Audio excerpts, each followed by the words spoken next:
Good evening, everybody. It's Chris West from House Calls Vermont. How you doing? Got my glasses on. Welcome to the broadcast. I'm actually on my own tonight. Jim Bradley is off for the night, so I will be giving a brief monologue. Won't be taking calls tonight, but we will be taking calls next week.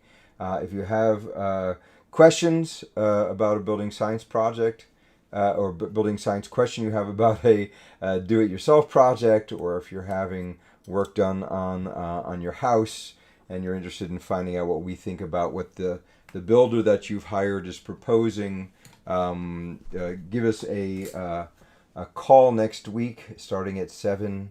We take calls from 7 to 7:30, sometimes 7:45, at 802-200-2550. You can also send us I guess it's down there, the email, housecallsvt@gmail.com, and we'll take a look at your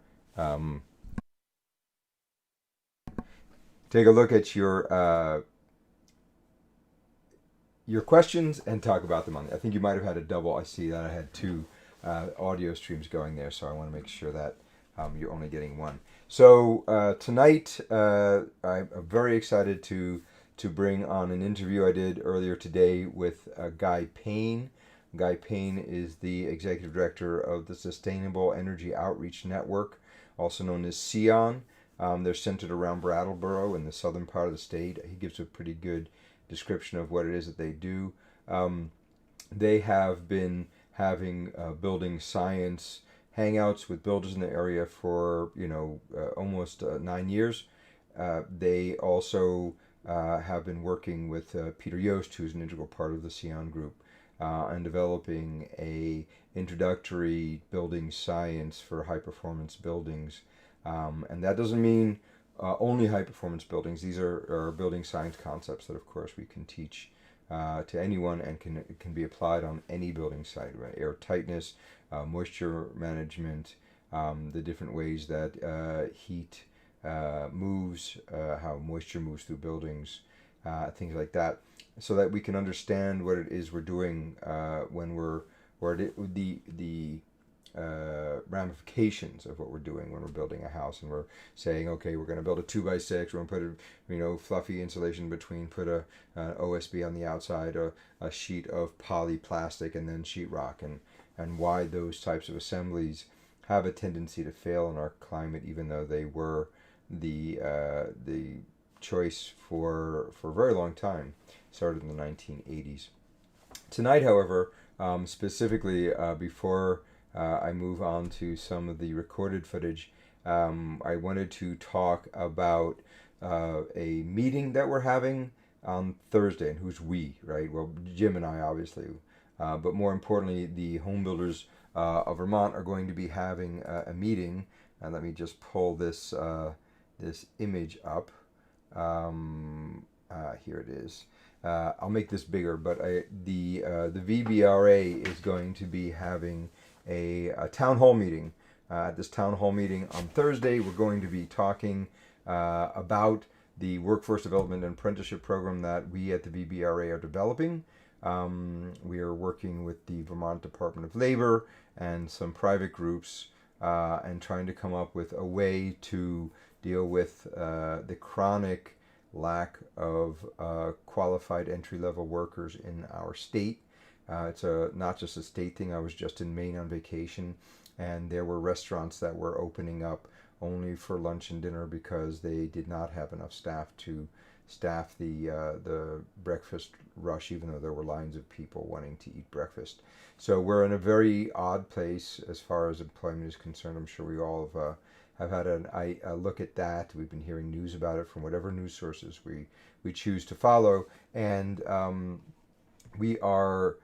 That's all fine. Nothing wrong with that for sure. But what's important about that is that we keep an eye on not just what's happening right this second, because it's a moment in time, but to look at the historic problem we have in a state like Vermont, where we have a real need for qualified entry-level workers for carpentry, for other supporting businesses. We had an interview a couple of weeks ago for the Home Builders VBRA mixer, and Josh from Sherwin-Williams, and he was talking about how we have a huge shortage of painters, of professional painters here in the state, and that is causing problems as far as having people to paint people's houses, new houses, existing houses. So there's a not just looking for people to swing a hammer. We also need people to sling brushes, and we also need people to set tile and do all kinds of work in our industry. It's not just the actual construction industry, but it is associated trades, as we call them. So right now, there are a couple of initiatives going on in the state. One that's being headed by Efficiency Vermont, that's being requested to do work for the legislature and trying to figure out the development of workforce for weatherization, specifically for weatherization. And that's an exciting plan. But the Home Builders and Remodelers Association of Vermont, or the Vermont Home Builders and Remodelers Association, VBRA, recently started having meetings and are going to be working to try to set up an apprenticeship program where we can find people who are interested in doing this work. We can give them the appropriate training to get them skilled to the point that they will be valuable members on a crew. And then we're also looking for companies to hire these trained people. And that's what the town hall style meeting is this Thursday at 4:30 p.m. We're going to try to keep it to an hour. It might run over to an hour and a half. We're going to be talking to builders and associated trades. If you are a builder, or if you have a company that works as an associated trade, then we'd really like for you to come and participate. You don't have to be a member. We want to throw the tent wide open. We want lots of people who are members and non-members from all different types of businesses related to the construction industry here in Vermont to attend. We want to hear what you have to say about where we are. I'm just going to bring up the actual invite. This is the invite. Are you looking for qualified workers? So the Apprenticeship Workforce Development Town Hall. It's going to be on the 15th. That's this Thursday at 4:30. And you can go and register at the homebuildersvt.com for that event. We're looking to have lots of people there, so hopefully you can make it. So let me get back there and do this. Get rid of that for now.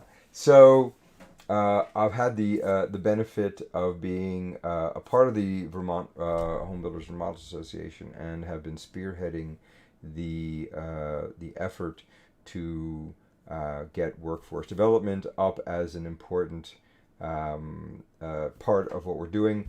Obviously, if you know anything about the Vermont Home Builders and Remodelers Association, you will know that in the last 3 or 4 years, we've really become an important and powerful force in getting legislation supported and starting legislative movements, and hopefully we'll be able to continue that with the workforce development.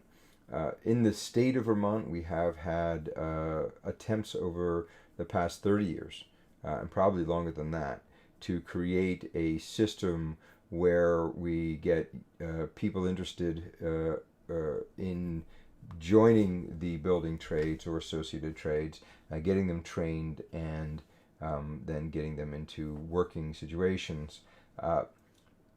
A number of years ago, 20 or so years ago, maybe even 30, they started the regional training centers. Those are focused specifically, for the most part, on high school students. There are 17 training centers in the state of Vermont, and those training centers have well trained instructors. Those instructors do their best to take whoever it is that is coming through their doors and giving them a good basic education, getting them NCCER certified. That's, I don't remember the acronym specifically, but like the National Construction Education Requirements, and OSHA 10, which is basic safety on a job site. Those are the types of trainings that can be done over a couple of years, and can lead to a high school student who has been at a tech center to come out and be ready. Unfortunately, although we have 17 of these tech centers, that program is only producing somewhere around 70 students a year. And of those 70 students, only about half of them are really interested in being involved in the construction industry. A lot of the students who go into the program are more interested in not being in a normal math class than they are in becoming a builder. So we're going to look at ways of engaging with the youth, but we're not interested. So there are 3 levels to the plan that we're coming up with, which I'll explain in gory detail on Thursday, hopefully very quickly, but maybe gorily. And basically, I have a schematic where we have 3 spheres we're working on. The first sphere is who are we going to ask to be involved in this program as far as recruitment is concerned. Obviously, the high school students are a place we can look. It hasn't been very fruitful in the past, but there is an infrastructure to take those people and have them trained up. So we have to find ways of approaching today's young people and give them an opportunity to know that this is a trade, that you don't have to necessarily think that going to college right after high school is the only way to move forward. You can get a job really quickly and start making good money, and instead of being a couple $100,000 in debt with a degree that can only at the beginning get you a job at Starbucks, you can actually after 4 years be making a decent living, 40, 50, sometimes 60 or more $1,000 a year. So over those 4 years, you can end up having enough money to do lots of other things instead of coming out in debt. So we're going to try to find a way to approach those people. We're also looking towards other sources. Working Fields is an organization that we've heard of that works with people who are coming out of the criminal justice system and transitioning them into work. Vermont Works for Women is another source we're going to be looking into. The Vermont resettlement program for new Vermonters, refugees. We're going to be looking at that. I have heard from some of the managers from the WAPs, that's a weather assistance programs throughout the state, and there are 5 of those, that they have recently been hiring people from the refugee resettlement program, so new Vermonters, and those people are very welcome in our industry. We need people who are interested in working, who are going to be hardworking, and who are ready to work. So that's the first sphere. Who are we going to ask to be these apprentices? And the second is, what do we teach them? And that has actually been very well done. There's not a lot of need for research into what we teach them. We do have the NCCER, we do have OSHA 10, we have, if you listen to the interview with Guy Payne later in the program today, they have developed a program teaching basic building science to builders. There are other resources out there. The WAPs have a very good program for teaching weatherization techs, and a lot of that stuff is transferable to young, or not even young, but new builder apprentices. So that's all very interesting. So that's the who and the what. Now we need the where, and the where is where they're going to work once they're done, and that's where we need to focus tomorrow's efforts on. I want to hear from builders about and associated trades. What are they looking for in a new hire who doesn't have any experience? What kind of resources does the state have available for new hires?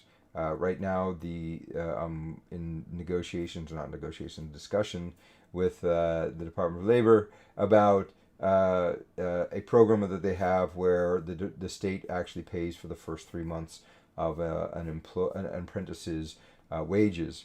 I need to know much more about that. Having meetings with them tomorrow, so I will know on Thursday. If you come Thursday, I'll be able to go deeper into what those actually are. So that's the where, and the where is the biggest thing, because we can spend a lot of time getting 100 or 200 people found and trained, and maybe of those 200 people we end up with 75 people who are really good and need a place to work. But if there's no place for them to work, no place for them to finish out their apprenticeship and to finally be hired, then we're going to be creating a supply that nobody's using, and that will quickly end up being a failure. So we have to take control of what we want our available worker, entry-level worker pool to be, and we have to know that it's there. And hopefully the Vermont Home Builders and Remodelers Association, the VBRA, can be a source of those people. And we want to be helping find those people, we want to help train those people, and we want to have be a clearinghouse when a builder needs a new hire for that. One of the very exciting things that's happening, well, first of all, I'll just put on my VBRA hat. We just got these in. They're great if you're a member or even not a member and you want a cool VBRA hat. You can go to homebuildersvt.com, and so literally I'm putting on my VBRA hat. As I'm talking about, we have a certain number of builders in our association who are members. We have a number of associates as well, supporting businesses for the construction industry, lumber yards and tile setters and suppliers and all kinds of different trades.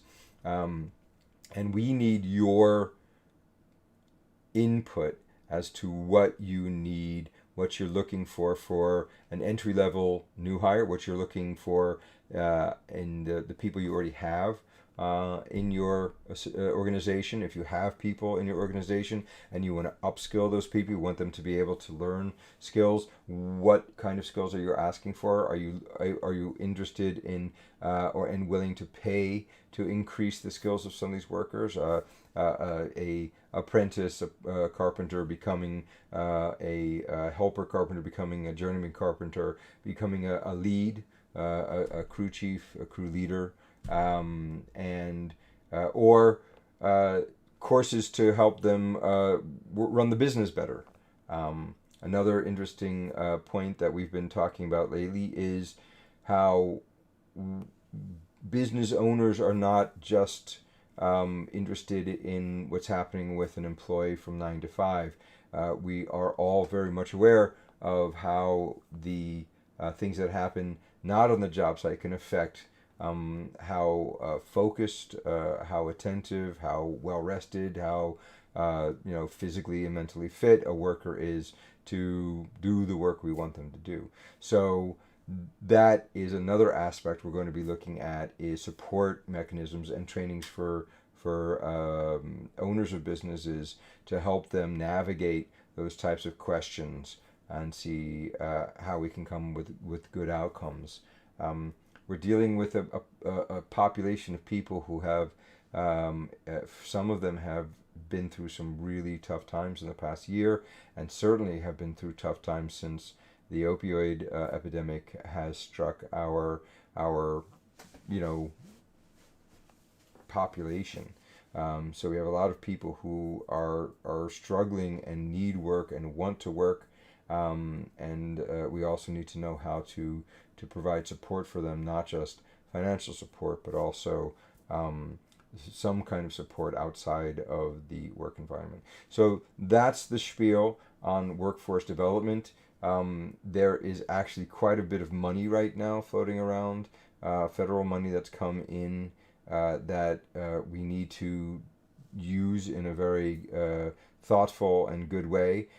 What we really don't want is we don't want a situation where the state or other organizations set up a program that requires a certain amount of money, and that money is there for a year or two and then dries up and the initiative disappears, which is what we've seen in the state over and over, these short-term programs that really, in the end, leave us with money spent and no good, reliable pool and renewable and renewing pool of entry level workers. So that's what we're looking to make sure that we're developing this time. No stopgap, short term measures. We need to really look long term here and have a long term solution for our workers. The average age of a on the job construction worker right now on a single family build is 58 years. And this is hard work. This is heavy work. It's stressful work on the body. I know when I was in the Netherlands, people who worked in this kind of industry were given early retirement at the age of 60 because it's just so hard on your body that it was impossible to ask them to continue on after that. This is hard physical work. That is a social democracy, so they have all kinds of social nets set up and requirements of early retirement that which wouldn't be early if your body's used up. And of course, the pensions in the Netherlands and the Social Security are set up quite differently. There is socialized medicine there as well, so you can get by on quite a bit less.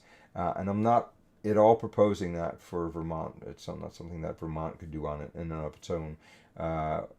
We just don't have enough of a business base to support that kind of work. But we can smartly set up systems whereby we can source workers, we can train workers, and we can find places for them to work.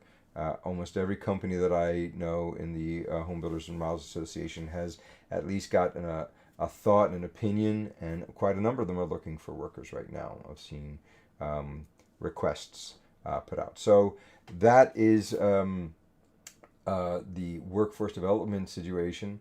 Hopefully, some of you will see this and you'll say, yes, let's go, and make sure we get enough people. Right now we've got about 30 people signed up for this meeting Thursday afternoon at 4:30. Please, if you are a builder, or if you know a builder, or if you know someone who's in an associated trade, let them know about that. Tell them to go to the homebuildersvt.com and sign up. And I'm actually going to be on WCAX tomorrow being interviewed and hopefully find more people to come to this meeting because we need a lot of voices. Okay, well, that is my intro. We're going to start now. I've got a couple of pre-recorded videos. The first one is Steve Spatz. We're just going to look at an interview I did with Steve Spatz a number of weeks ago.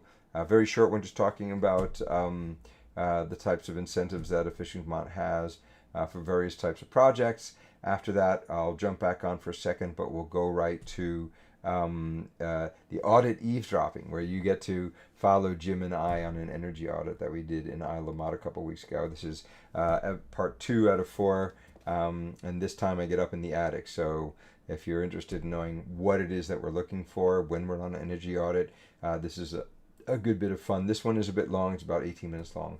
And after that, we have this interview with Guy Payne from SEON, talking about that organization, building science, education, and workforce development. So thank you very much for coming, and let's take a look at this interview with Steve. Hi, this is Chris West from House Calls Vermont, and as usual, we're going to have a quick chat with Steve Spatz from Efficiency Vermont. This week, we'll be chatting about the Home Performance with Energy Star program, also known as energy audits. Hey, Steve, how's it going? Good, Chris. How are you? Good to hear from you. Good to hear from you too, and I'm doing pretty well, thank you. It's end of graduation time, and I finally have my second one graduated. So that's big. It's a big one. Wow, excellent. Congrats. Yeah, exciting. He's going on a gap year, so I get a year to collect the money I need to put him through college. Put him to work. Yeah, exactly. So let's chat a little about the Home Performance with Energy Star program. Why don't you just explain, what that is in broad terms, and then get down to how people can find contractors and what incentives are available? Sure. So the Home Performance with Energy Star program is a program that addresses overall building comfort, durability, health and safety, and energy efficiency under the brand of Energy Star. And so this is a program that is owned or managed by the Department of Energy with the Energy Star brand. And in Vermont, Efficiency Vermont runs the Home Performance with Energy Star program on behalf of the Department of Energy. So we're an administrator of that program here in Vermont. And what makes the Home Performance with Energy Star program unique is that it is a contractor base that is specifically trained in building science and how to appropriately analyze and evaluate buildings of their current conditions for overall energy efficiency, for insulation, levels of insulation and performance, building durability issues such as how moisture moves through buildings, areas where potential damage could occur because of gaps in performance in different aspects of the building envelope.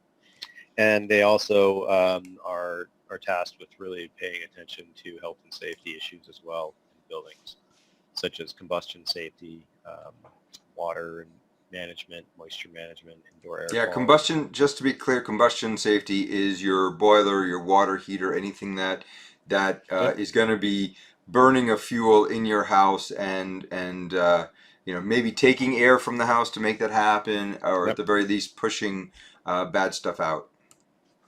Yep. Yeah, pretty much almost all of us live in a building that has some type of fuel burning appliance in it. And it's crucial to make sure that appliance, that equipment is burning the fuel appropriately and making sure that the byproducts of that fuel combustion are getting out of the house effectively and safely. And both from just how your house and how that building is as it stands right now, and then also in light of making improvements on that building as well, things that you can do to really lower your energy bills, increase comfort, improve building durability by improving air leakage rates through the building and insulation levels. Changing those dynamics can change the dynamic of how some of your combustion equipment can So work. you could have a house that before you have work done is not causing, say, a water heater to backdraft, and because the work you do makes the house tighter, there's a chance that after that work is done, that those appliances are not performing the way they were and may actually Yeah. be causing issues. Yeah, and those appliances were probably working on the margins previously, but you just had conditions occurring in your house that kind of masked the potential issues that were there. So, Right. These contractors, because of the training that they receive and the level of ongoing continuing education and training and oversight that they receive as well, those are the kinds of things that make them stand out to some extent amongst other contractors who could similarly do insulation or air sealing work in a building, but not be aware of those concerns or issues around combustion safety and other indoor pollutants and contaminants like this contractor base specifically is.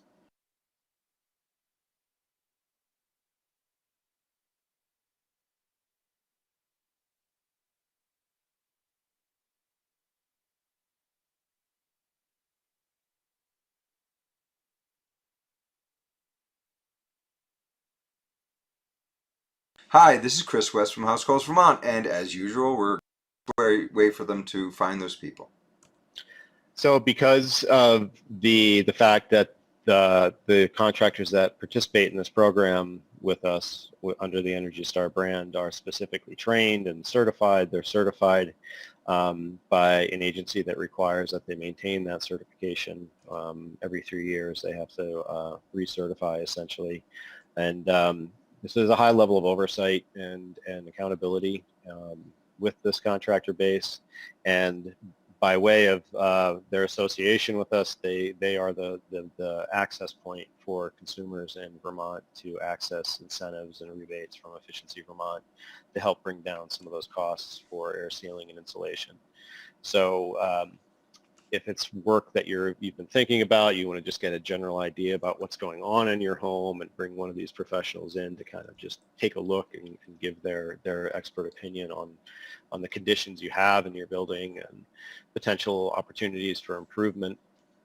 You can seek them out through Efficiency Vermont's website by going to efficiencyvermont.com, and we have a Find a Contractor link or portal on the website. And in there, you can search for the contractor type that you're looking for. You can search under home performance contractors. You can search under insulation and air sealing for residential homes, and put in your zip code, and that will give you the results of contractors that are in your area and in your radius, essentially, to where you live. Now, if I understand it correctly, there's also a caveat in there, which is that if you are a customer of Vermont Gas or Burlington Electric, that because of the way the ratepayer funds are distributed, that if you are getting services from either BED or Vermont Gas, they have a parallel program. Can you explain how that works? Sure. Burlington Electric has their own weatherization program, so they can be contacted directly if you're a customer of Burlington Electric. And they offer incentives and rebates as well, but they do not go through Efficiency Vermont. It's not a Efficiency Vermont affiliated program. Vermont Gas Systems has programs as well for high-use customers, and then customers that are not considered quote-unquote high-use. They use the same contractor network that Efficiency Vermont does, so you can still work with Efficiency Vermont's contractor network and go through the Vermont Gas program as well. So if you are a customer of either of those two utilities, then you can reach out to the utility directly as well and get more information, because there could be some other unique options available through those two utilities as well. And one more point is, if you are someone who it uses LIHEAP or one of the other assistance programs, you can actually make an application to one of the weather resistance programs throughout the state and get all of that done by your regional WAP and not go. This is really for what we call market rate housing. Correct. Yeah. So if I were to be a person and I apply to have someone come and do an audit, and someone comes and does an audit, what are the incentives that are available, and how are those divvied up? Sure. So homeowners have access to incentives from Efficiency Vermont that'll cover half of the project cost, half of the eligible insulation and air sealing measure costs that would be installed in their home, and we'll cover that cost up to a cap of either $3,000 or $1,000, depending on household income. So the cap to $3,000 is available for moderate income households, and you'll see on our website when you look up the information about the incentives, there is a table there that'll show what household income limits are per county in Vermont, and what those income thresholds are to achieve the $3,000 or $1,000 cap in incentives. Great. That's a lot in a little bit of time and a little bit of space there, but I think we covered it all. Is there anything else you'd like to add about the Home Performance with Energy Star program? Just this has been a program that Efficiency Vermont has run for a long time now, pushing a couple decades here, and the work continues to grow. The state of Vermont is reinvesting in weatherization as a path towards meeting our climate goals, and also just reducing the overall energy burden to Vermonters. So the program continues forward. It's a great contractor base and network that works in the program. And contractors are steadily busy right now, so we encourage that you seek out a few different contractors if you're interested in looking at your options. And as long as you're okay with waiting for a little bit, you can plan ahead a little bit, then you'll be able to find a contractor to work with. So. Yeah, we get most of our calls after the first cold day, right? That's right. November 15th. Now is not the time people are typically thinking about this stuff. No, but. very, very true. Great. And just as always, where can they go to get that information, Steve? You can go to efficiencyvermont.com. You can find everything you need there. Great. Well, Steve, thanks again for stopping by and giving us some information about Efficiency Vermont and their programs. We'll talk to you again next week. Sounds good, Chris. Thanks. All right. Thank you. Yeah, Take care. you have a good weekend. Thank you. You too. Bye. Bye.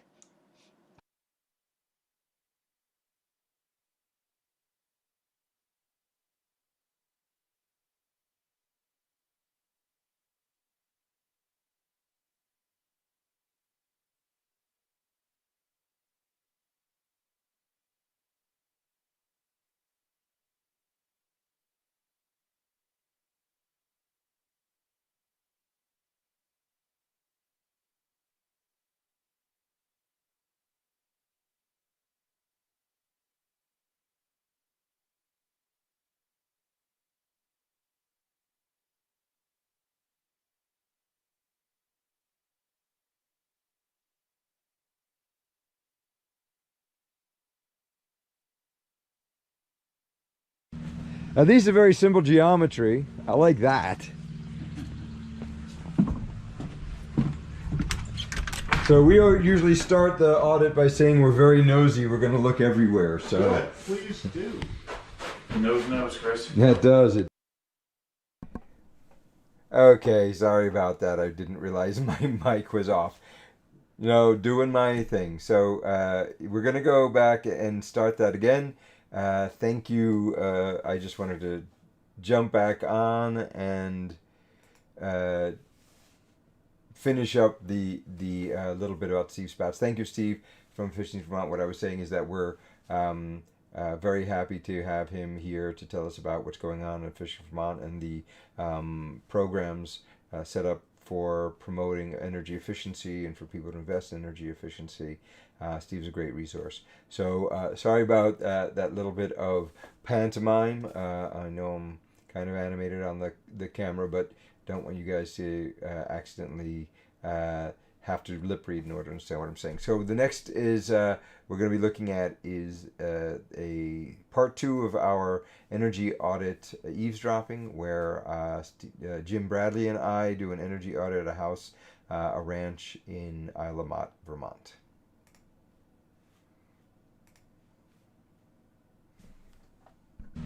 Now these are very simple geometry. I like that.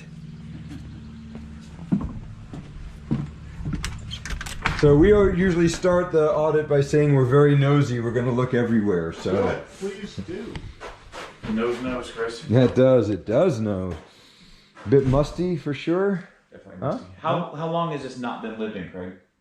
I don't really know the answer to that. The people that owned it before Bob and Cheryl were Canadian. They were from the town at certain times. I don't know. These were their homegrown efforts to fix some things or change some things. It's just a... Interesting. Yeah, it is interesting.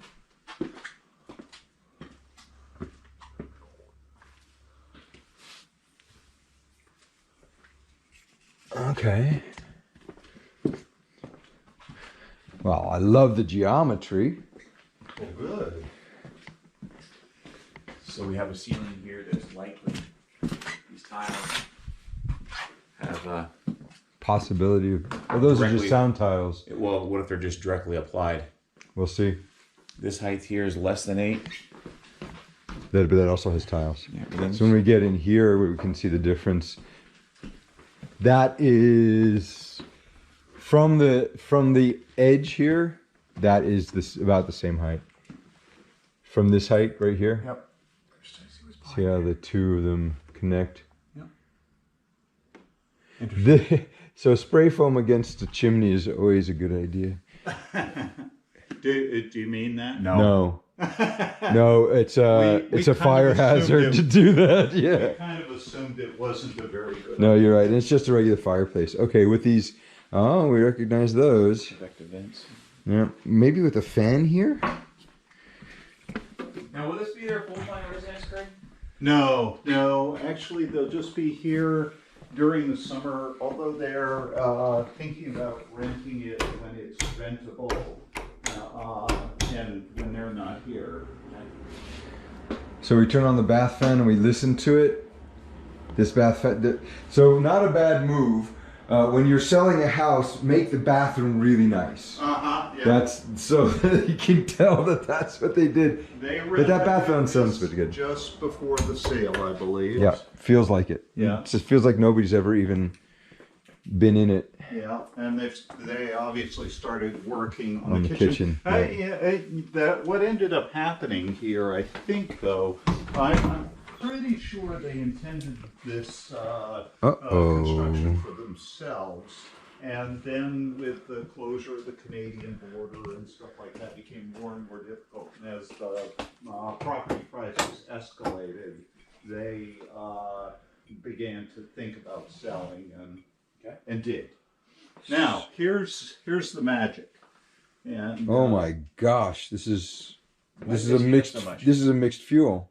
Oh my gosh, It's a solid fuel, and so this is a really uncommon little baby here. You can actually, unless I have it wrong, it looks mixed fuel, that you could actually burn something else in here, like wood. Yep, exactly. So it's an oil burner on the bottom with a wood box, firebox in it. Yeah. Probably about as inefficient as a thing can get. Oh, great. But do you feel Well, they don't want to keep this stuff. Yeah, no, and we'll give them a recommendation for do you feel what how to hot swap it it is at. in here? It's really Yeah. hot, Yeah, it's warm. and that's in the here. attic access. And there's your What I'm attic wondering here, access. Jim, is this mastic on the floor. I'm worried that maybe Yes. it's asbestos. Those look like 8x8 tiles to me. It does look like the classic 8x8 tile. So, Craig, one thing is, it's just one of those markers, indicators, that when a certain size tile was 8x8, it was very popular in the day. It had black mastic on the back, and more than likely than not, it had asbestos in it, and so it needs to be encapsulated or professionally remediated, or something that needs to happen. Clay Point Associates out of Williston is a great testing agency. It's not hugely Cheap. expensive, but it's not cheap either. Right. They should test this to verify. Yeah, I don't know if that before was you done. do any more work. Yeah, did Due diligence by the This seller. work was done prior to acquiring so the did house. this have a home inspection done? It did have a home inspection Did they cite done. this? We'll have to take a look at the report. If you can get us a copy of that home inspection report, I that'll help will us. ask Bob for a copy of the home inspection report. I want you guys to have that. Yep. I mean, it is possible that this doesn't Perfect. have it. Exactly. But- It could be nothing, When we see this is an indicator. especially from a house of this age I from the was here 50s. when the home inspector came. He seemed very competent. Sure. No Just- soffit vents. Yep. Saw that already from the outside. You would take a look at this. Yep, I will. I do not Gladly. feel confident standing on this framing because it's not headed off. Okay, so it's just cut off. So this means it's going to flex quite a bit. Until it hits the wall. Yeah. Okay. So, but you can see quite a bit Yep. up there, and there's a lot of insulation up there. It's just not in place. And then there's an Like the insulation we saw under that house last week. But It was you'll see- actually literally in a roll still under the house. Oh, good. not that, but there's like a fibrous batt insulation, and it looks like a cardboardish type ground. So that's underneath the fiber. That was what was originally used. Interesting. Okay. So, Chris, I'm just curious. You're obviously making videos. Will these be available to? I can certainly make the videos available for you. I'm just thinking of Bob because he's not here. Yep. It's a nice series of events because we So- just started last week because of our show. Yeah. There's always these stellar moments that are good, as long as people. Good news is, if we're looking up here, what are we looking for in an attic, right? What we're looking for is what's the condition of the sheathing. And looking here, we can see He does the editing of all of that the sheathing is, let me widen my scope here. We can see that there's no mold on the sheathing, right? It's not, it also doesn't smell moldy. That's really important.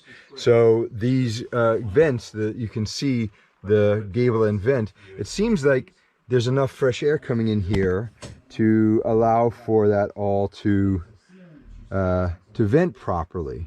I mean, the house is from the 1950s and it's venting properly. That's great news, even without soft vents. So these gable end vents are working. The second question that we're going to have is how much insulation. Is there air sealing on the top plate of the top pressure plane, which here is the bottom of the attic. That would be here. This is the attic. And what we're seeing here is here are the tiles that are making up the ceiling. And here's the strapping, right? And here's the bottom of the truss, which was cut through for this particular hatch, which is not a great idea, but still. So we see this all the time. This is not going to do anything for insulation. It'll do a little something, but there's no air sealing. As I pull this back, you can see, right, here's some wires, and then we'll just go to this bay here, and we can see that we've got a 2x4, right? Let me see if I can get that better. But there's absolutely nothing between those tiles and this space. And the tiles are not very good air sealing. So it's pretty clear that there's no proper air sealing. There's no sheetrock on the ceiling. There's just strapping and these tiles. So that is going to be an interesting thing to have to figure out a good air sealing strategy, because the top plane should be air sealed. Jim, I'm gonna crawl through all the way to the other building, to the original entryway where we have the T, okay, so I can see what's going on over there. Just so you know, this is the fun part of doing audits. Nasty attic stuff. And what do you find in an attic? Well, this is kind of scary, right? We just got electrical wires hanging on top of this insulation. Looks like there is, let me stand up in here. Fortunately, someone's been in here before.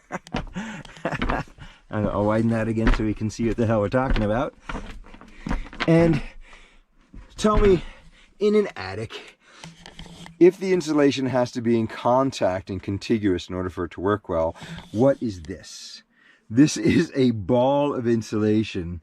And this is, oh, there you go. We see this all the time. There is just unused insulation. Here we go. Let me not step through the ceiling here. What kind of R value does a roll of insulation that's never been installed do?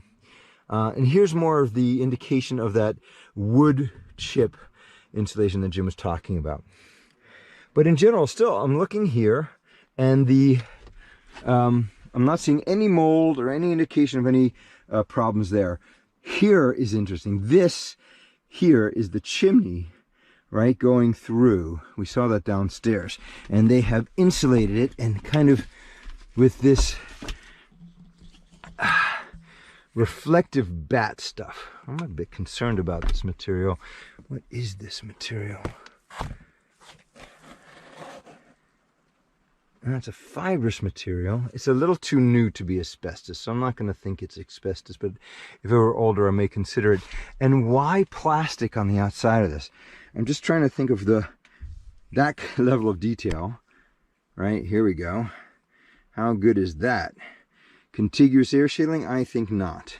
Okay, here we're getting into the other building. You can see here we have the one part of the building where we have this type of roof, and then we go to this other roof line, and what we're in here now is the connector between the two roofs, right? This ridge here is the connector between the two roofs. So this is one roof, and then it becomes another roof, and it's the ceiling of this attic that I now want to take a look at, right? Okay, so let's do that and see how this roof inside is also acting. A random piece of insulation. More of the quote-unquote insulation to the attic with this plastic on it, kind of weird. And I need to get in here. So it looks like there's fiberglass, cellulose on the floor here, right? And let's do a bit of digging. This is another fun thing.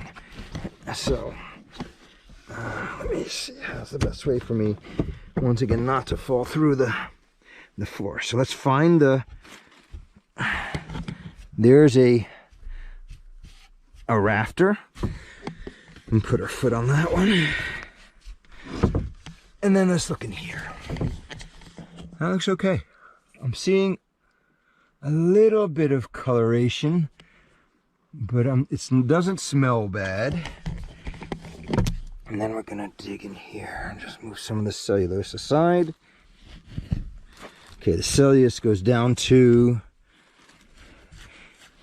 the back of some fiberglass insulation. And then there's the strapping. Okay, that's what we have. So we've got what looks like something on the order of 12 inches of insulation up here, which is a decent amount of insulation. We'll get a firm measurement on that. Then that goes down to the back of some old fiberglass, which then goes down to some strapping. So there's an air gap in there. Not the best assembly. Getting a bit dusty in here, as you can see. Okay. So let me see, the blocking over there. But in general, the actual attic looks okay. There's a beam. This way we can see all of that. It all looks pretty good. Okay, so let's get a measurement on the thickness of the insulation.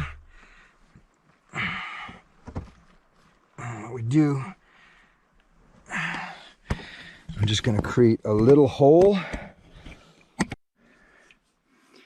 I just wanted to get some more video of just all these wires laying on top of and the piles of insulation. I mean, that's the insulation level. And then literally, let me see, you get a side shot of this. Here's more of it just laying around. That's the big pile. And here's another big pile of insulation. That insulation is not doing anything. And fiberglass insulation in almost every attic install is never installed correctly. Okay, that's actually very good news.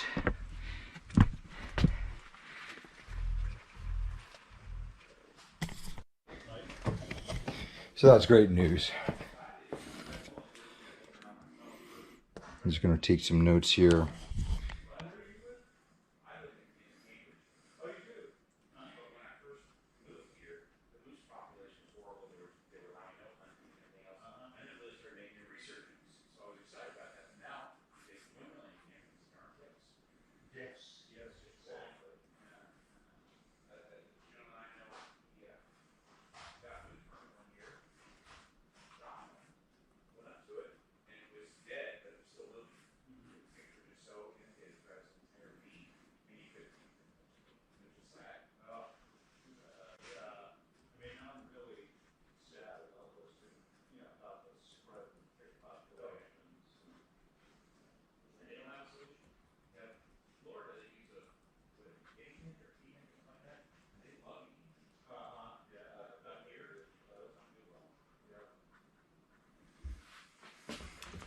Okay, there you go. Good news. The attic above here is also well vented. There's about 10 inches of cellulose on the flat. I didn't really take a look at these slopes because they are really short and there's no soffit, so we didn't have to worry about whether the soffits were clogged or not. It seems like the gable end vents are doing great. This also is a strapped ceiling with a layer of fiberglass on it. So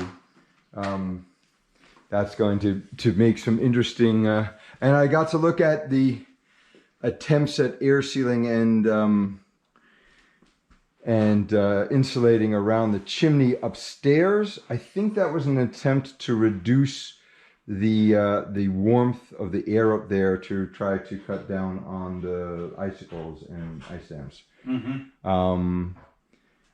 So do you see evidence of leakage up in I that didn't area? see any leakage at the it looks like it's well flashed. So I didn't see any water damage around that. Very good. So no, it looks So actually so in your opinion, this was simply an attempt to reduce the infiltration of warm air from this space into the ceiling. That's into exactly that what I attic. think. Right. Of course, it's always hard to get into someone's brain, but when I'm trying to deconstruct it, that's what I think they were doing. They're trying to air seal this space from that space. And your general assessment of attic space, how would you summarize that? I think the attic space is in good condition. The underside of the sheathing and the rafters are not moldy. There's no water intrusion. However, there's we call the top pressure plane, where the warm air from the stack effect pushes up against, is not well defined, because that tile is pretty much the only thing stopping air from going up and into it. So Chris, how does were it? the spacing on the rafters, and were they 2x6s? Now you're asking me again. Well, I'm concerned about that, because if all of a sudden this air doesn't go up there anymore and starts to leak, or starts to melt the snow. Okay, hold on. So right now, You're talking about added snow load. Yes. If we don't let the hot air that's doing that now melt that snow. Jim, I will honestly say that I didn't get a good measurement on that. Let me get that. I think it was 2x4s, but it could be 2x6s. Just take a quick look.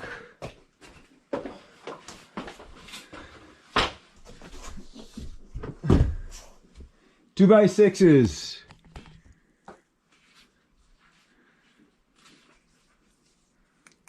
Yep, 2x6s on the rafters, 2x4 on the floor. The bottom chord of the say the ceiling joist, as it were.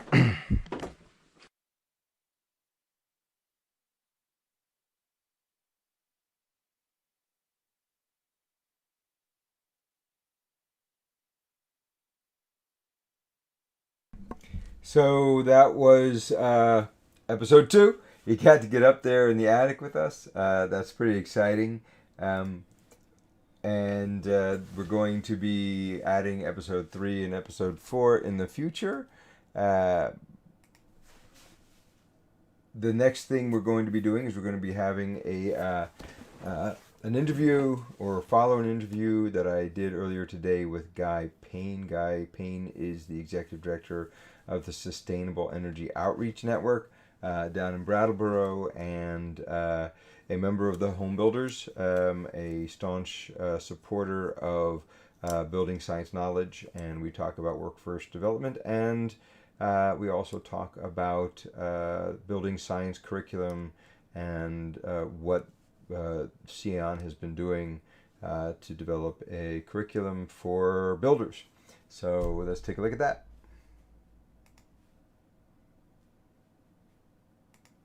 I don't know why that's so big.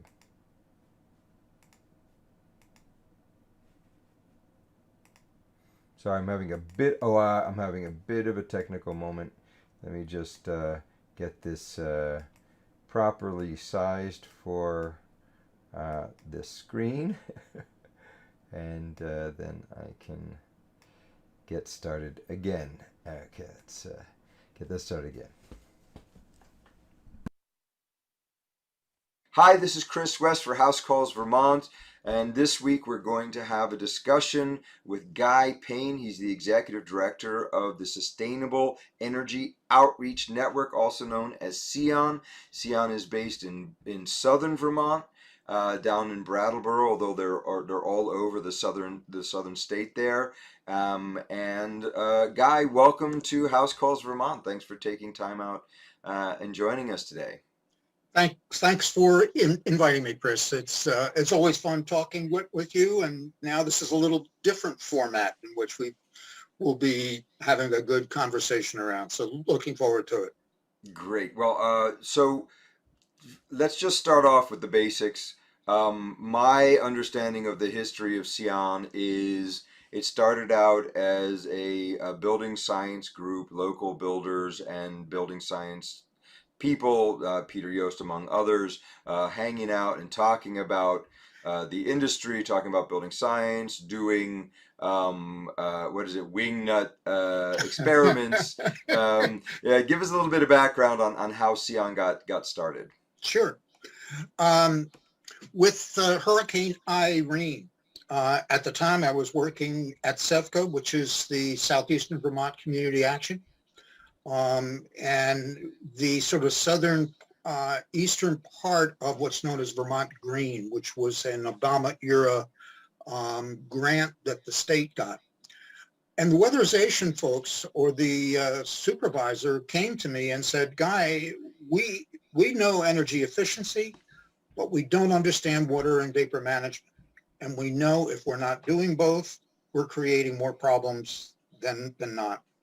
So with that, and I had money through the Vermont Green program, contacted Peter Yost, who is, as we all know, is one of the nation's foremost educators, researchers, writers, you name it, on water vapor. So he put together a course using a lot of work he had done with the national home builders.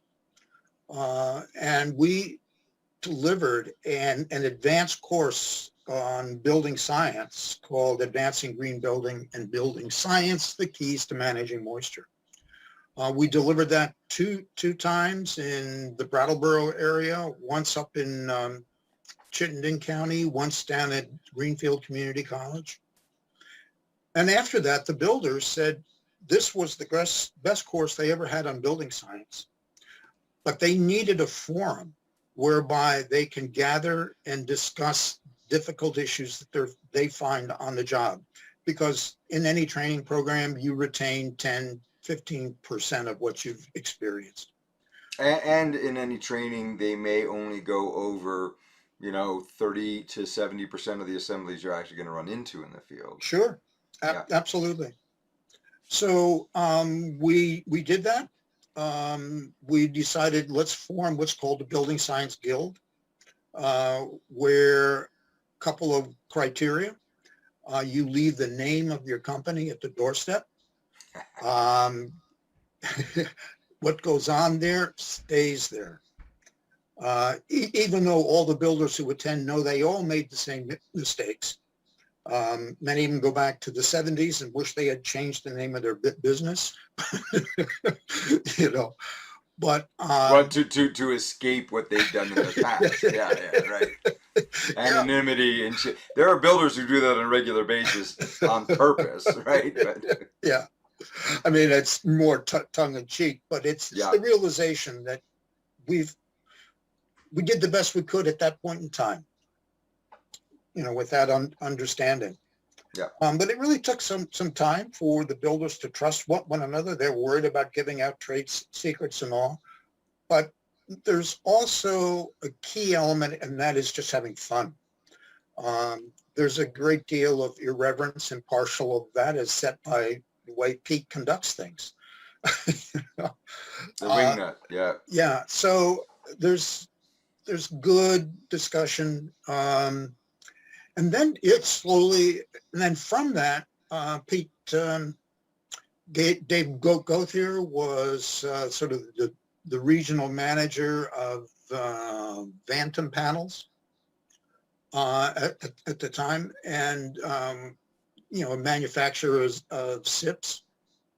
And one of the concerns that they had was, granted, all the testing of tapes and sealants were always done in sterile environments. So what they wanted to do was let's set up a testing arena whereby we can begin testing tapes and sealants in the environment in which we exist. In real time, outside. Exactly. Yeah.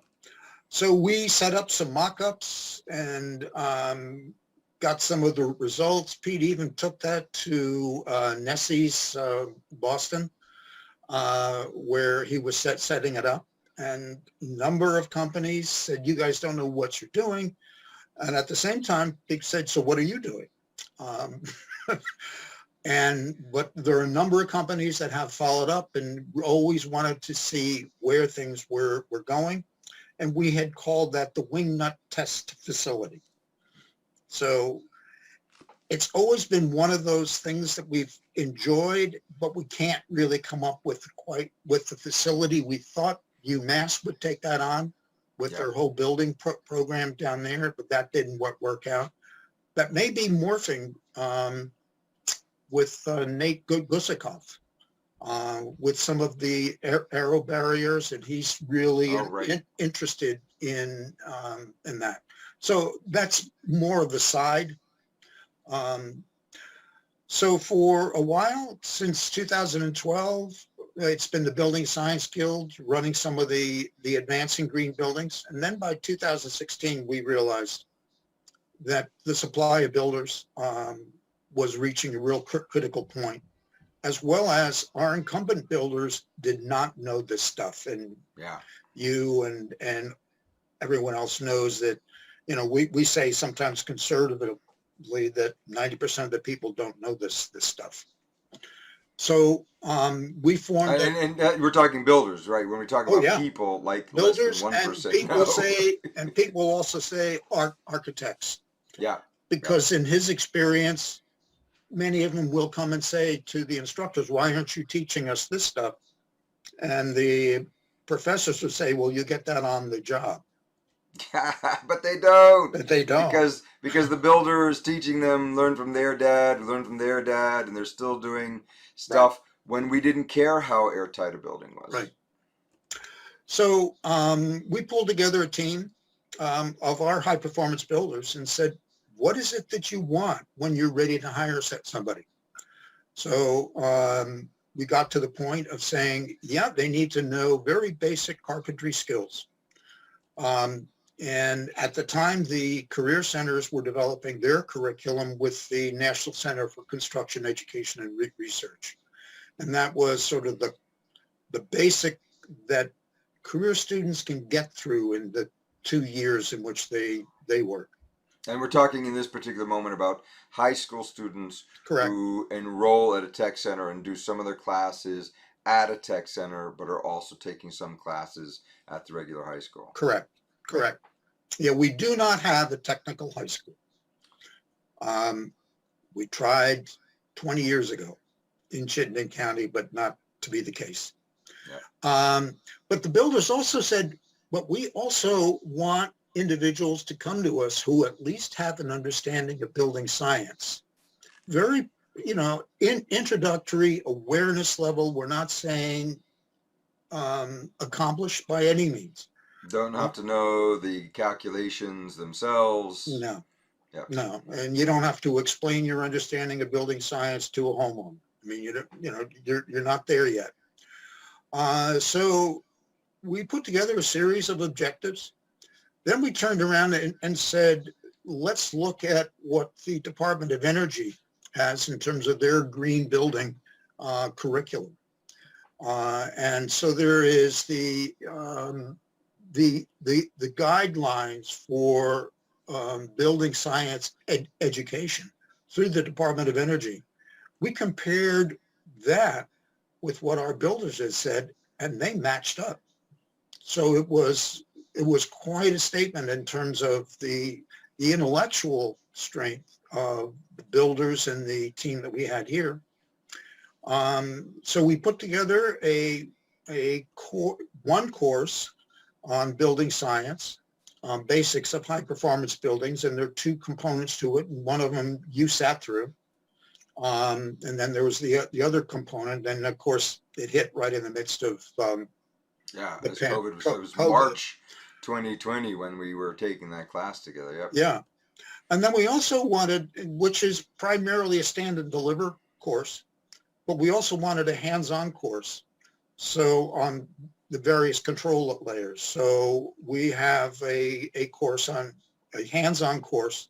Well, it's both classroom and hands-on on control layers, water, air, and thermal, continuous control layers.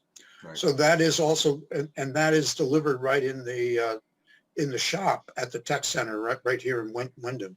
So we had 4 mock-ups of wall systems and a roof that we put together, and then people worked through, and we had some supplies given to us by 475, as well as windows from Sierra Pacific and WW. So we were able to use those supplies. But over and above that, those core courses, we have a competency list of A through J, I think, of all aspects of carpentry, from floor systems, roof systems, as well as 3 components of building science that the crew leader has to check off at a certain level of competency before a certification, what we call a level 1 certification. So the overall certification program that we have encompasses, one, the for a newbie or for an incumbent, their mastery of the NCCER core curriculum. The 2 courses, one is basics of high performance building. They're not ready to take the continuous control layers until they've been on the job for a while, or they're an incumbent.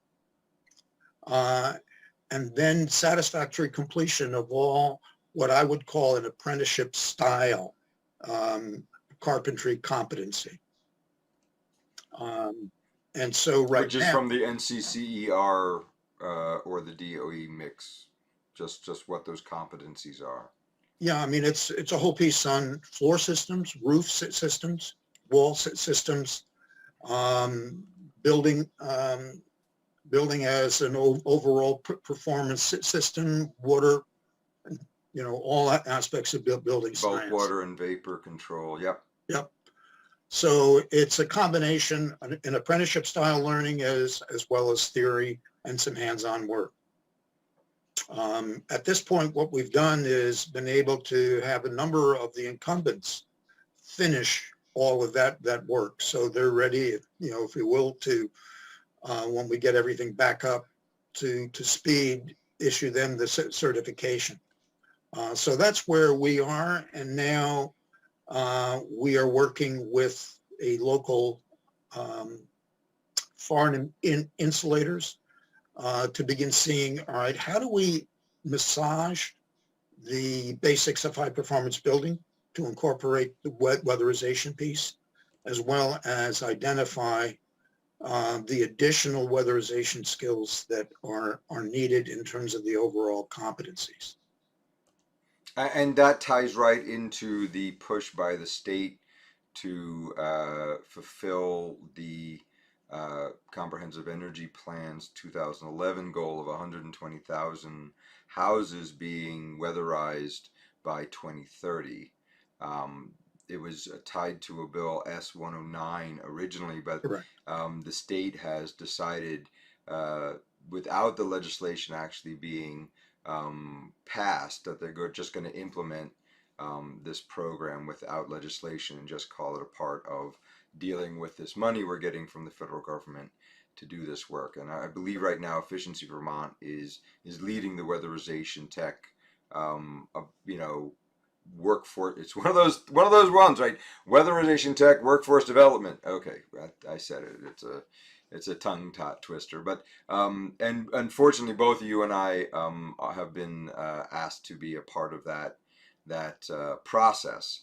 And one of the reasons I think it's so good that people like you and I are involved in that process is because a lot of the big players in the state, the tech centers, Efficiency Vermont itself, the WAPs, the weatherization assistance programs, who have a lot of experience historically training people. You need a critical voice in the room because those programs have not been all that we need them to be in order to fulfill the needs of the state. Obviously, we're sitting here with this huge drought in workforce for carpentry, but also for weatherization. So I'm glad that both of us are able to be a part of that process. It's very important that we're in there. So what COVID completely disrupted the rollout of this high performance training packet. Where are you at in restarting that? At this point, we are probably looking to the fall to begin moving forward with COVID. One of the things that hit us was we had to furlough our staff member who was helping with that. So she's now back on board with some PPP money. So that is good. But we'll be looking to the fall to begin starting that up, both at the Career Center for the incoming students. But the other thing that we do, there are two additional things. For the incumbents, we're able to test out the NCCER. So there's By test out, you mean you have been authorized to sign off on those competencies, but only using certified instructors. right? So it's not SEON, it's the Career Center instructor. So there's a knowledge component as well as a performance component. And it's many of them just sail through, but there's some that still have trouble, especially for the small builders. The whole issue around safety. Small builders, by and large, don't get involved as much in OSHA 10 as they need to. So it was an awareness for many of them saying, the larger companies pay attention to that. The other thing that we will be rolling out, and probably rolling out in the fall, will be a mentoring program for workforce development. And this is really targeted for crew leaders. There's a big difference between managing and leading. The managing, or what I would call form and essence. Certainly there's a whole piece on estimating, there's a whole piece on project management and all of those things that are part of the management. But in terms of the leadership, how do you coach? How do you vary your style according to the ability of the individual? How do you lead by asking Socratic questions? So that Wait a second. Did you just say the word Socratic in a discussion about building science? I am now completely in love with you. That's my other bailiwick. Building science is one side and philosophy is the other. So you got me hooked. Go. We'll have a hug when we get together again. All right. Both fully vaccinated. Yeah, I mean, part of it is people coming out of school, and Vermonters, they're not really good at responding to questions. They would just as soon sit in the back of the room and absorb it. And we need to break through that. And the leaders have to be prepared to learn, how do you ask the open-ended question that probes one's understanding of what it is they're working at, and why are they doing it? What's the implication? What's the upstream effect? What's the downstream effect? All of those questions that a leader, not to necessarily put them on the spot, but to really help them see the depth of the industry in which we're in, and do it in a respectful way. That reminds me of a story. We're both friends of Ward Smith and have known Ward for years. But there's a famous moment where I was talking with Ward about something, and he was relaying a story, which I've told on the show before, which is Ward was looking at a guy. The guy was on a roof shingling, and Ward said, "What are you doing?" And the guy said, "What do you mean what I'm doing? Putting shingles on." He said, "No, what are you doing?" And the guy's like, "What are you talking about? I'm nailing shingles up." He said, "No, you are installing a bulk water protection layer. And how does the way that what steps are you taking to think about how water works while it's flowing down?" And that, I mean, Ward was kind of gotchaing the guy in that one question as well. But the open-ended question, now that you understand that I'm talking about not what are you physically doing right this minute, having a nail and a hammer, but what are you doing as far as one of the important protective layers of the building, or the bulk water control, and how do you think about how having that nail and that hammer is adding to, or possibly even preventing that control layer from working the way it was designed. So that is I always Exactly. bring that up when people are saying, "What are you doing?" Well, I'm standing here. Right? No, what are you doing? Ah, okay. What I mean is, how is what you're doing helping us protect the house from bulk water? And, you don't lap, a shingle like this and put the other shingle like that on top of it because the water will get under it. Flashing has to be done in a certain order. All that type of thing. So yeah, that's I love that. One of the and I think it's important to teach that because it is a skill, right? Oh, it is. And It is. I and mean, you know, and I know that the natural tendency is to give an instruction and then ask a closed-ended question. yeah, yes, no, Yep. right. And as well as there's another skill of summarizing. You know, You tell after, me what you just said again so that I understand that you yeah, understand yeah. the breadth of the question. Yep.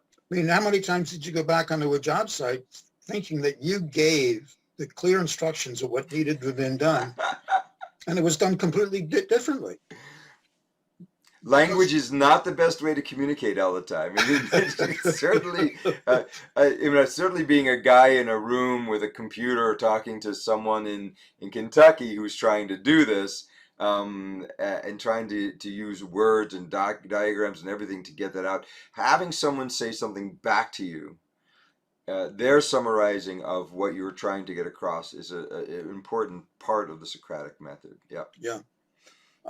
And you know, then also part of it is just how do you give feedback? Yeah. Um, And that, and that that has a huge personal component because it's not like we're testing people and saying, "Oh, you'd be a really good owner of a construction company with your personality." We're just they're just people who do this, and some of them, even with all the training in the world in Socratic method or in seeing the entire one of the people who's in our program at the VBRA was saying, I want to know if my employees are having trouble at home. I want to be able to say to them, wow, how can we help with you having a whole life that is supportive of you being ready for work on Monday, right? And not just, I don't care what happens after you leave the job site. This kind of holistic approach is something that a number of the people we're working with are looking at as an important component here. absolutely. And that has implications. One, how do you respond, but also just on the leadership style that you use. Yeah. I did a survey years ago before I was in this industry about sort of what keeps you up at night. And the number 3 one that came up was the emotional and physical health of my employees. That get on, whether it's things at home, my son just went to prison, all of that stuff. And that you bring that with you on the job site. Yeah. Yeah. And us ignoring that, or at least not recognizing it as such an important aspect of the health of a crew. Right. But we do notice it when that person doesn't show up for the third day in the row, or shows up after drinking all night, or we have a problem in our country with mental health in general, and when we talk to builders about who they're able to hire, they wince. They feel like the people that they're getting who are entry level or even accomplished journeyman type workers. Those people sometimes have a life that has pushed them towards dealing with it in various ways that may not be constructive or helpful for them Right. or for them as an employee, and that's a hard one to get over, and we don't have a good system in our state or in our country to give those people the support that they deserve. So you guys are getting back up. You guys are going to have courses going again. There's a lot of initiatives happening in the state right now, about and in and around why don't we have an effective what was I calling it? A chronic inability to create a ready pool of qualified workers, right? I don't need them to have the skills yet, but I need them to be ready to have the skills. And I need a ready supply of them. And the answer that the state came up with for years and years was what we'll do is we'll encourage high school students to join these programs. We'll staff tech centers throughout the state so that there's capacity for those students to be taught. And those people will be the people who will come into and fulfill the aging out or the injurying out or the just lack of interesting out of being a carpenter or a weatherization tech. And one of the things that shocked me very much when you and I were discussing, we had a meeting, I think about a year ago at this point, with one of the teachers at one of the tech centers. And I was like, so I'm really excited. It sounds like you've got a really good program. How many students do you have? Oh, I have 7 students. And that's 7 students. Right. And that's 7 students in a 2-year program. And half of them are really only there because they don't want to be in regular class, right? They don't want to be in a regular math class, and they can do their math, requirement by doing the building program or the carpentry program. So in the end, the 17 tech centers are pumping out maybe 70 new possible employees. Have that again as to who might actually be interested.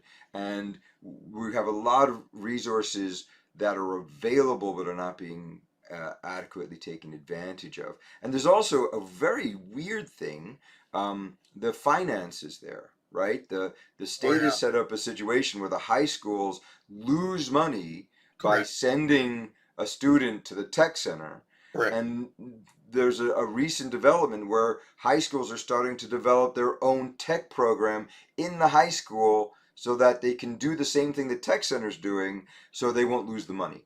And that's just nuts. Once again, that's just the high school student pool, which has been not properly approached, not properly, there was a meeting the other day. I'm sorry to bring this up, but we were meeting the other day, and some of the persons was saying, well, we should go through the high schools with postcards, handing them out to the students, letting them know that they're this great job opportunities. I'm like, postcards? Have you met a teenager in the last 10 or 15 years? If you don't have a TikTok up there explaining what's going on, they're not interested in knowing who the heck you are. Yeah. So it's great to have everybody engaged and involved, but sometimes the plans that people come up with are ill-suited for the audience. And high school students are not the only location we should be going for new employees.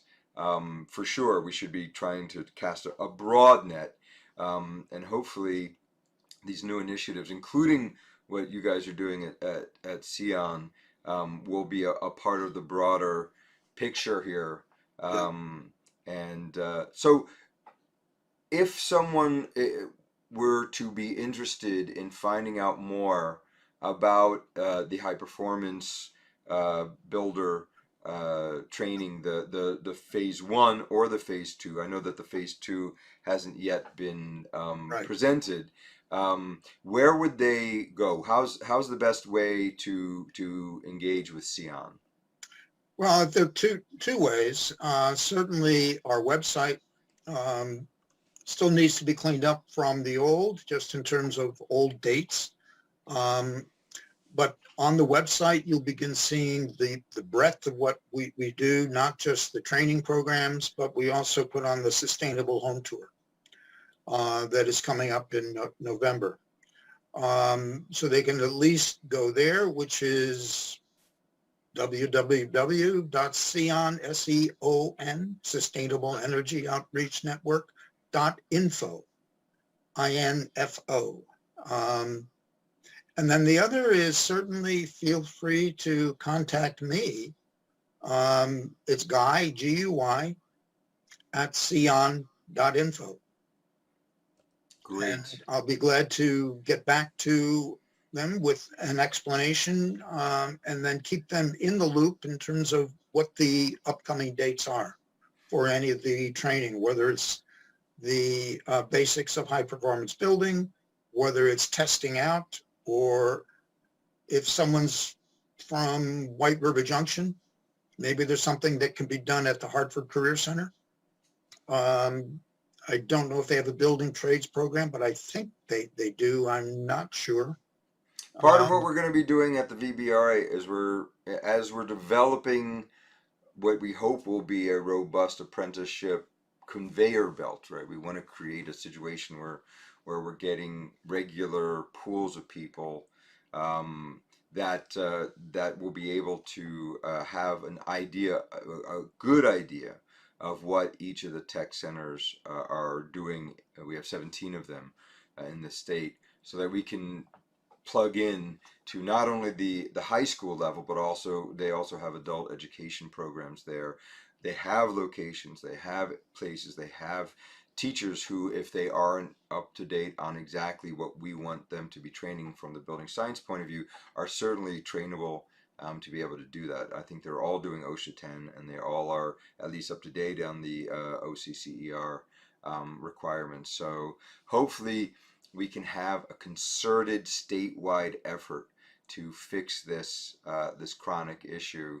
I do want to say that the building science group that you set up was inspiration for us up in the Chittenden area to start one, which went along for a number of years. They still meet every now and then. They're not quite as active as they were. I've stopped putting my effort into that. I'm putting my effort into this endeavor. So trying to get more people involved in that. But have you thought about, is the Building Science Guild still meeting? We took some time off, so we're going to begin meeting in September, and hopefully September. I've asked Lauren Hebert at the Office of Professional Regulation to see if she can come and speak to our group on H157. Okay. Well, H157, our listeners should know, because we've talked about it a lot, is the contractor registry bill, Right. Which of course Lauren Hibbert would be administering if it were to pass, which we hope it will, and we hope it'll get signed. Yeah, it's. I mean, Sion's board has endorsed it, but there's an awful lot of folks that are not Sion members who have given pushback because it's the whole issue around contracts and the amount of time that people have in terms of writing up a contract. How firm does that hold when you're under litigation? There are a lot of questions that people have around contract law. And so I think having a opportunity for people to come and ask questions about the development of contracts, which I think are some of the pushbacks that the legislators are hearing. Yeah. So it didn't cross the finish line in May or June, whatever Right. it was. So they'll pick it up again in January.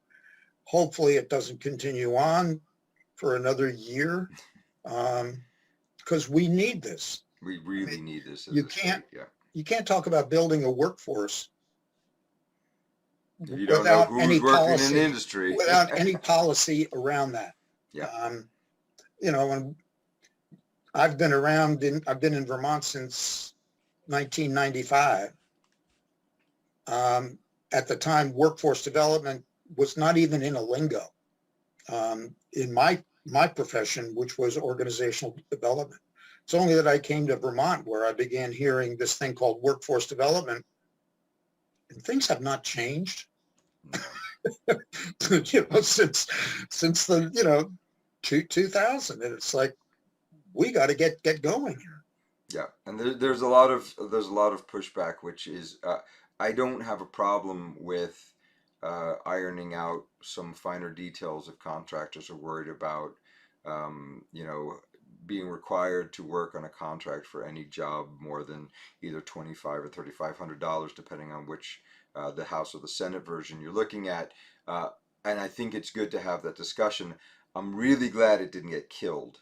That was the big worry, where it's not going to be something that we have to worry about reinventing another 10 years after a topic has cooled down. I'm really glad that it didn't meet that fate. So Guy, well, here we are. We've been chatting for almost 3/4 of an hour. It doesn't feel like it, as usual. I want to thank you again for taking time out of your busy schedule to come down and talk to us here at House Calls Vermont. And we'll be in touch real soon about, when you guys are back up and running. We want to definitely get the information out to whoever might be interested in taking the class and know the training dates. And I also have an email out to Peter. I want to get him on here to chat about his stuff. But thank you again for taking your time out for. I think for all of us, and this is as well, the biggest challenge, even if we set the dates for learning, is the recruiting. Yeah, getting the seats full. Who come to these are the choir. Yeah. And that is, for the public to begin vetting prospective builders and saying, tell me how do you stay abreast? What's your most recent learning experience? Where do you go through, so the public needs to be part of this effort to push people, to encourage people to stay abreast and to learn the guts of building science. Yeah. Huzzah, I will say. Okay, great. Well, I want to hear more about that in a future interview. And Sure. Until next time, this is Chris West with House Calls Vermont. Thank you very much for tuning in. Until next time. Bye, everybody. Hopefully I'll hear from you. Yes, please. Not just you. Not just me. That's easy.